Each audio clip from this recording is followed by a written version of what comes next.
Hello, bachcho. So let's read this question. What made the king and his silly minister go for the stake first? A. Guru's words, B. Their greed, C. Their foolishness, or D. All of the above.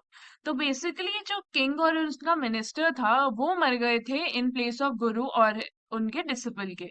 अब ऐसा कैसे हुआ या फिर हम कह सकते हैं ऐसा क्यों हुआ?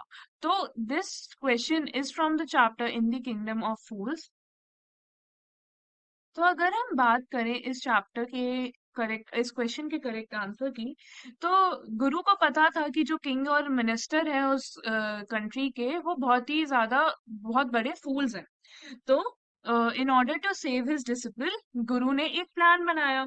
गुरु ने कहा किंग से कि जो भी उस स्टेक में, क्योंकि वो स्टेक था जिसमें वो एग्जीक्यूट होने जा रहा था डिसिपल, वो एकदम नया स्टेक था, उसमें उससे पहले कोई भी एग्जीक्यूट नहीं हुआ था। तो गुरु ने कहा कि ये जो स्टेक है जो भी इसमें फर्स्ट एग्जीक्यूट होगा वो इस देश का अगले जन्म में राजा बनेगा, और जो सेकंड एग्जीक्यूट होगा वो इस देश का अगले जन्म में मिनिस्टर बनेगा।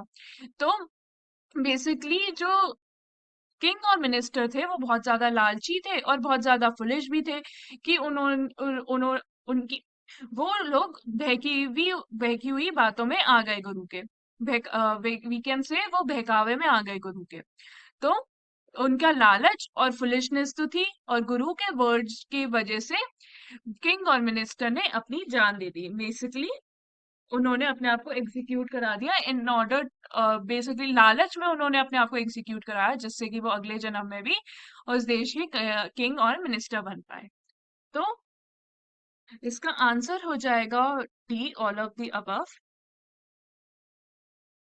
बिकॉज गुरु के बहकावे में आके किंग और मिनिस्टर पहले चले गए थे एग्जीक्यूट होने, और उनका लालच भी था और उनकी बेवकूफी भी वो कह सकते हैं हम थी, क्योंकि वो गुरु के वर्ड्स में इतनी आसानी से मान गए और अपने अपनी जान ही दे दी। So option D will be the right answer to the question, because Guru's words, their creed, and their foolishness made the king and his silly minister go for the stake first. I hope you understood the question well. Best of luck.